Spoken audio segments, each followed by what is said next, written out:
She had always been the quiet one in the corner of the hangar boots, scuffed jumpsuit to big wrench always in her hand, and head always down. They called her the ghost of the bay because no one noticed her until something was broken, and even then it was just a glance or a muttered "fix it," and she would not, never arguing, never asking for more than the tools she needed. Her name was Lena Thorne, and she had spent 5 years fixing other people's mistakes, watching them fly off while she stayed behind. But on that day, the day the mountains echoed with gunfire and the radio buzzed with panic, she stepped out of the shadows into something she had never asked for. The mission had been routine, just a supply drop and a quick extraction, nothing fancy, but the weather had turned faster than expected and the terrain was rougher than mapped, and then the ambush came sudden, brutal, coordinated from 3 ridges with RPGs and high-caliber rounds tearing through the air before anyone had time to react. 2 birds went down, 1 pilot dead, the other too injured to lift a finger, and the rest pinned behind shattered rocks surrounded. Lena was on the ground near the 2nd bird waiting for the team to finish their run when the call came through.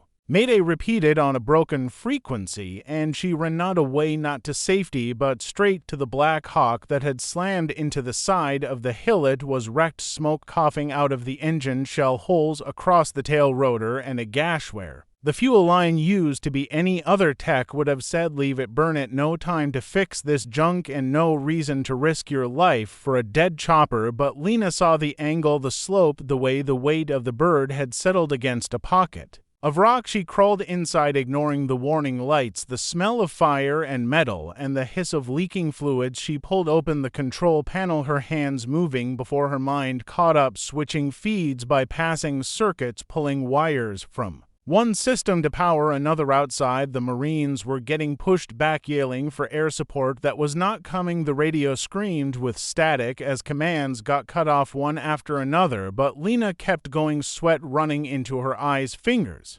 trembling from the vibration of nearby blasts, but she kept working. The rotors groaned once, then twice, then again the engine choked and sputtered, and still she worked until the system finally lit up, weak, flickering, but alive enough to be dangerous or maybe useful. And then she heard it, the voice on the calm saying, extraction impossible unless a miracle came in the next 5 minutes. And she looked up at the shattered cockpit and whispered, then let it be. Mesh did not think about what could go wrong. She had no time to wonder if the rotors would rip themselves apart or if the fuel line she patched with scrap would hold for more than a minute. She only thought of the voices screaming for help, the men and women she had watched train for war, now crouched bleeding and waiting to die, and she knew this was her moment, not to be seen or applauded, but to prove that fixing things could mean saving lives too. She strapped herself into the cracked seat, the harness frayed, the glass half gone. Her hands trembled as she reached for the throttle, whispering to the bird like it could hear her, like it was an old friend, pulled from the gravelly. Blades screamed as they spun, rattling with the effort of motion forced through broken systems and bent mechanics. She knew the tail was unstable, the lift barely functional, and the transmission crying for mercy, but she lifted anyway. Her boots slammed against the pedals, her eyes scanning the ridge through a busted HUD. She rose above the smoke, above the chaos, the mountain wind fighting her every second, but she climbed higher, and when the Marines looked up they saw what they thought was a ghost, a wreck that should have stayed in the dirt, now fighting gravity like it had a purpose. She did not speak much over the radio, only coordinates, a direction, and a single order: get to the ledge. Now she banked the helicopter toward the narrow ridge, the one spot with enough flat ground to land, if only for a moment, and she held it, their fingers burning, arms aching, sweat soaking through her uniform as rounds zipped past and exploded near the tail rotor. But she held the bird steady, screaming through her teeth as the controls bucked and twisted. She saw them coming one by one, wounded, carried by brothers, dust-clouded faces, eyes wide with disbelief, and something else, something close to faith. First 6 made it aboard, then 8 more crammed into the back, barely room to breathe, and the chopper groaned with the weight. But still she hovered, still she waited, still she refused to leave a single one behind. One dragged another with a shattered leg, blood trailing from his boot. Another covered her fallen squad leader with her own body as she climbed in the last man. nearly slipped off the ridge until Lena shifted the entire bird sideways, skids scraping rock and metal screeching, but he grabbed the rail and pulled himself in, and then they were full. No more room, no more time, no more chance to hope for betters. Lifted again, the chopper shaking like it would come apart in midair, and maybe it would. Maybe they had only seconds before it failed again, but she flew anyway. She flew with her teeth clenched, her mind locked on one thing: get them out alive, get them home, get them away from the fire and the screaming and the dead. She flew that dying bird like it was born again, like the machine knew it had one last mission to complete, and she was the only one who could carry it through. As the chopper climbed through the thin mountain air, the controls felt heavier and more sluggish. With every second, the smell of smoke and burning oil filled the cabin, and a warning light pulsed in the corner of her vision, but Lena kept her focus tight, hands gripping the stick, eyes darting between the cracked windshield and the failing instrument panel. She could feel the strain in the rotors, hear the pitch of the engine faltering beneath her feet, but behind her were 47 lives packed tight in silence.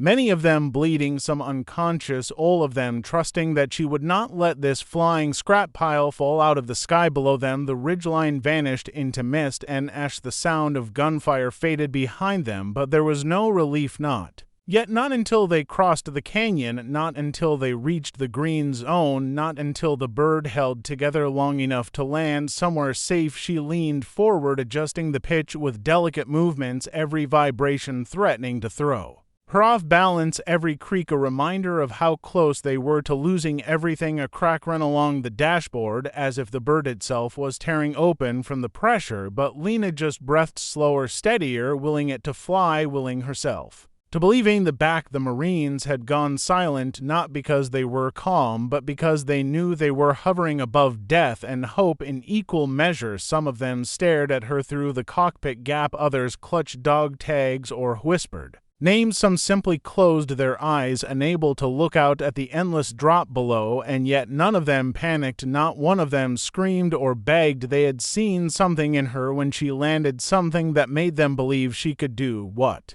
no one else would, even if she had never worn stripes, never held a rifle, never trained in combat. They believed because she had brought the dead back to life and made it fly. The canyon appeared ahead, deep and wide, with steep rock walls on either side and turbulence rising like invisible fists trying to knock them down. She gritted her teeth, adjusted the trim, and dipped the nose slightly, pushing the chopper into a descent that might get them across faster, but risked everything she had patched together. The radio crackled again, barely audible through the static air control, confirming her signal, disbelieving her coordinates, saying no one should be flying from that sector, but she barked a return, confirm evac status incoming with wounded, requesting emergency clears. Oneth's voice on the other end paused, then acknowledged, and the green zone came into view, a flat stretch near the river marked with smoke flares and medical tents and figures running into formation. Lena could hardly see through the smudged glass and the sweat in her eyes, but she kept the chopper steady, brought it lower and lower until the skids kissed the dirt and the bird groaned one final time before going completely still. The rotors slowed and the engine coughed out its last breath, and then silence, complete and undeniable silence, as she slumped back into the seat and let herself feel the weight of what she had done.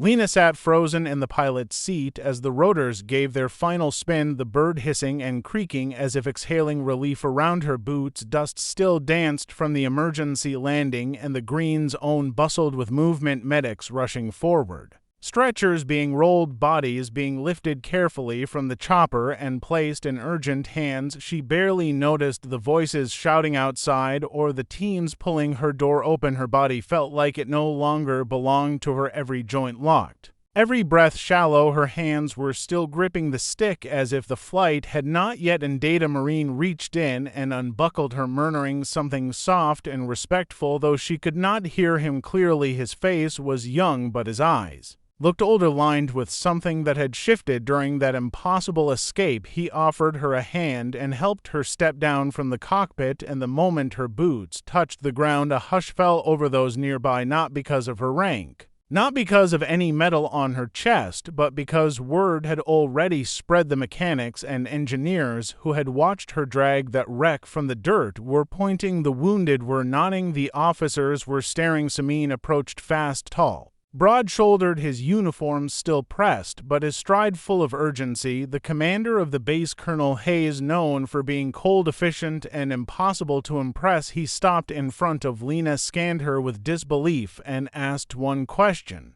"Did you really bring this bird back from the ridge?" She looked him in the eye, nodded once, and said, "Yes, sir, all of them." Then silence again before the colonel turned to his staff and ordered immediate inspection of the wreck, full report on its status. An accommodation started for whoever flew it, and another for whoever made it fly. A mechanic stepped forward hesitantly and said, "Colonel, she made it fly and flew it herself." To the colonel blinked as if the words took time to land, then looked back at Lena with something deeper in his eyes, not surprise, not even respect, something closer to awe. He stepped closer, looked at the grease on her sleeves, the burns on her gloves, the soot on her face, and then said in a quiet voice, "I need to know. Who trained you?" Lena just answered, "I watched a lot and learned more than they thought I would." The colonel turned to those gathered and raised his voice. "This woman just saved 47 Marines in a bird no one believed could fly again, and she did it alone, without orders, without backup, and without asking for permission, and from now on no one in this camp calls her anything but the pilot." Understood. Heads nodded, voices rose with short salutes, and some claps started, hesitant at first,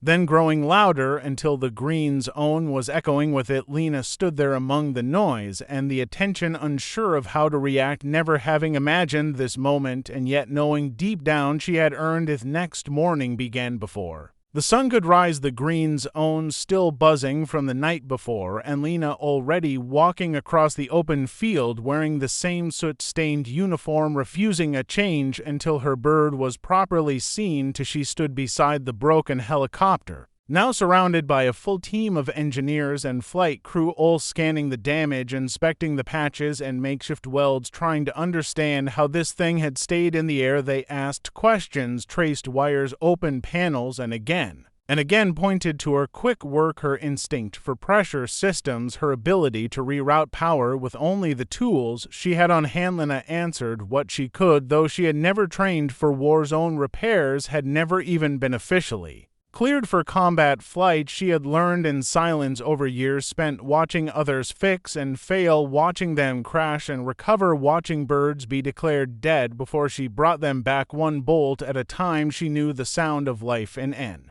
engine, the rhythm of survival in the way a rotor resisted her touch, and the feel of a body that still had a fight left in it. Few of the wounded Marines had been cleared for light movement, and they came to see her one by one, each offering their thanks in a way that felt genuine. Stripped of rank and protocol, a medic leaned in close and whispered that one of the younger soldiers had regained consciousness and asked if the woman who flew them out was real. Another handed her a folded note with nothing written but "thank you" and a sketch of a chopper drawn by a shaky hand that clearly belonged to someone still recovering. The colonel returned with papers in hand and a small group of staff behind him. He handed her a clipboard, said, "You are being transferred." Lena blinked, unsure if it was punishment or promotion, but he continued, "Not out of the zone, not back home, to our forward response unit, our elite mobility wing. They need pilots who do not break under fire, and machines that should not fly but still do, and apparently you are both." Lena read the orders slowly, heart pounding but face calm. She asked, "What about the broken bird?" The colonel nodded toward it. "That bird flies again, only with you behind the stick." Understood. Later that day in the mess hall, conversations paused when Lena entered, not from fear or awe but something more grounded, the kind of respect that only comes when someone bleeds alongside you, when someone risks their life not for glory but because it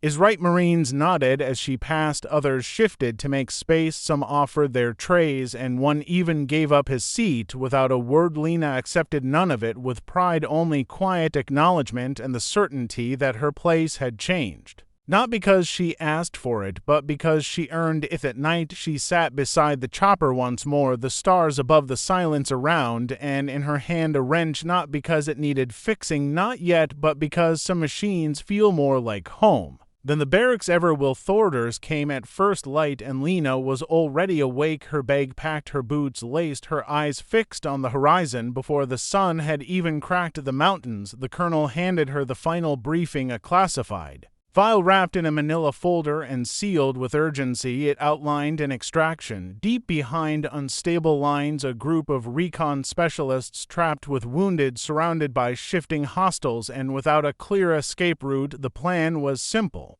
In writing, get them out, survive, but everyone knew these kinds of missions were only simple until they started. She walked to the bird, now cleaned, repainted with field gray, but still bearing the scars of their last dance. The mechanics had done their part, rebuilt the systems, replaced the wires, but kept the panels she had repaired, left her marks untouched, as if the chopper itself refused to forget what she had done to bring it home. Lena ran her hand along the edge of the side door, climbed into the cockpit, and felt the familiar hum under her skin. Like shaking hands between old friends, they would fly again together, this time by choice, not desperation. The colonel stood by with his staff, watching her perform the checks, his arms crossed but his jaw tight. He had seen many leave and not all return, and though he never showed it, the weight was always there. This time he called out to her just before she lifted off, "Lena, if you make it back, you are leading the mobility wing. No more debate." She nodded once, and the engines roared, the rotors spun, and the bird lifted like it had never been broken. Flight was long, quiet, tense. The sky ahead streaked with fading pink and growing smoke. The extraction point was buried in thick trees, and enemy movement was scattered across the hills. As she approached ground, fire lit up the air, and Lena twisted the bird with precision, dipping into cover, banking hard right, smoke trailing behind, but she stayed calm, hands steady, eyes sharp, not one mistake. As she landed barely meters from the signal beacon, the wounded were already being rushed in, and as bullets hit nearby bark, she stayed at the controls, never flinching, not one seethe. Last Marine limped aboard, his face pale but determined, and Lena lifted again just as the ridge behind exploded with shrapnel and fire. The bird rocked, swayed, but held, and Lena pushed it higher, faster, breaking low cloud and disappearing into safety. No one spoke for a long time, until one of the soldiers finally looked at her and said, "Who are you really?" Lena answered quietly, "Someone no one expected to matter," until they had Chewbacca at base. The landing was smooth, and the applause louder than last time. This time it was not just admiration, it was acceptance. Her name already traveling through the ranks, not as rumor, not as surprise, but as fact. Lena, the pilot, Lena, the fixer, Lena, the one who made the impossible possible. She stood beside the chopper as the medics worked, and the colonel approached slowly, placed a hand on her shoulder, and said, "You are no longer the weak link, you are the standard now." And for the first time Lena smiled.